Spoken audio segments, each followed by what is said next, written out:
दुनिया के लगभग हर देश के पास अपना एक संविधान होता है, पर सवाल ये है कि आखिर ये होता क्या है और किसी भी देश के लिए ये इतना जरूरी क्यों है।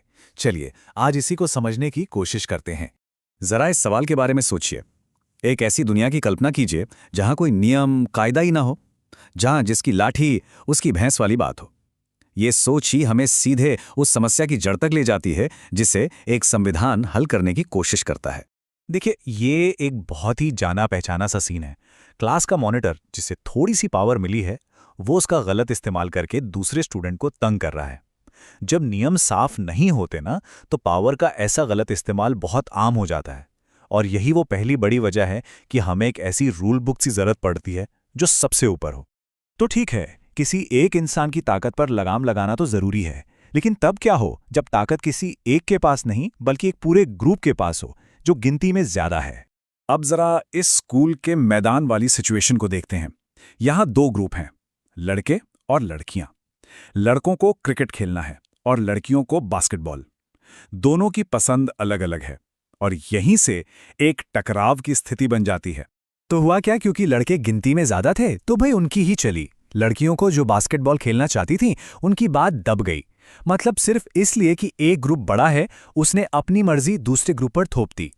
इसी सिचुएशन को पॉलिटिकल साइंस में कहते हैं बहुमत की निरंकुशता या टिरनी ऑफ द मेजॉरिटी। और ये किसी भी लोकतंत्र के लिए एक बहुत बड़ा खतरा हो सकता है, जहां कम संख्या वाले ग्रुप्स को लगातार नजरअंदाज किया जा सकता है। और बस यहीं पर संविधान एक प्रोटेक्टर, एक रक्षक बनकर सामने आता है। ये वो सबसे बड़ी रूल बुक है जो पक्का करती है कि किसी एक इंसान या ग्रुप की मनमानी न चले। ये कम संख्या वालों के हितों की रक्षा करता है और देश को चलाने के लिए वो बेसिक नियम तय करता है जो सब पर एक बराबर लागू होते हैं। तो चलिए, अब इस जनरल आइडिया से हटकर एक बहुत ही खास और विशाल उदाहरण देखते हैं, हमारे भारत का संविधान। ये तस्वीर है भारतीय संविधान सभा की। ये वो लोग थे जिन्होंने दशकों के संघर्ष के बाद आजाद हुए एक देश की किस्मत लिखने का जिम्मा अपने कंधों पर उठाया था। ये कोई छोटा मोटा काम नहीं था। एक ऐसे देश के लिए नियम बनाने थे जो इतनी सारी विविधताओं से भरा हुआ था। जरा इन नंबर्स पर गौर कीजिए। लगभग 300 सदस्य और करीब करीब 3 साल का लंबा वक्त। ये आंकड़े खुद बताते हैं कि भारत का संविधान बनाना कितना बड़ा और कितना मुश्किल काम था, जिसमें न जाने कितनी बैठकें और बहसें हुई होंगी। और इस पूरे जबरदस्त प्रयास के केंद्र में थे डॉक्टर B.R. अम्बेडकर, जिन्हें भारतीय संविधान का जनक भी माना जाता है। उनका यह पक्का मानना था कि एक मजबूत संविधान ही समाज के सबसे कमजोर वर्गों के अधिकारों की गारंटी दे सकता है। चलिए, अब ये देखते हैं कि भारतीय संविधान में वो कौन से मुख्य सिद्धांत हैं जो हमारे लोकतंत्र की नींव हैं। ये हैं वो 5 स्तंभ: संघवाद, संसदीय शासन पद्धति, शक्तियों का बंटवारा, मौलिक अधिकार और धर्मनिरपेक्षता। ये सिर्फ शब्द नहीं है, ये वो सिद्धांत हैं जो तय करते हैं कि हमारा देश कैसे चलेगा।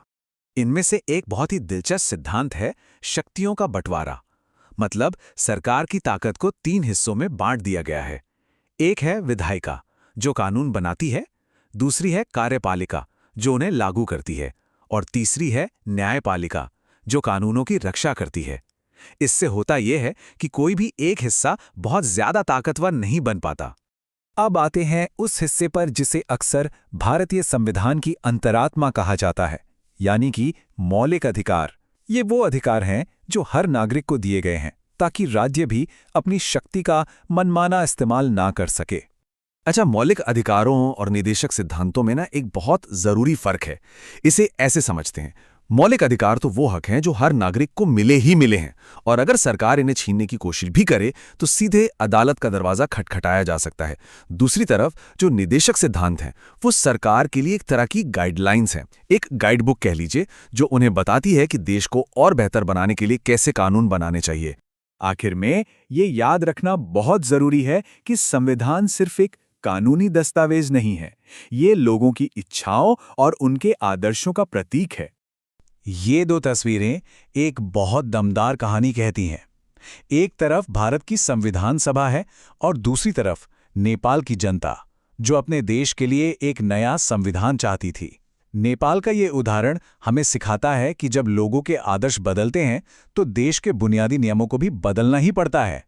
तो सबसे महत्वपूर्ण बात ये निकल कर आती है कि संविधान कोई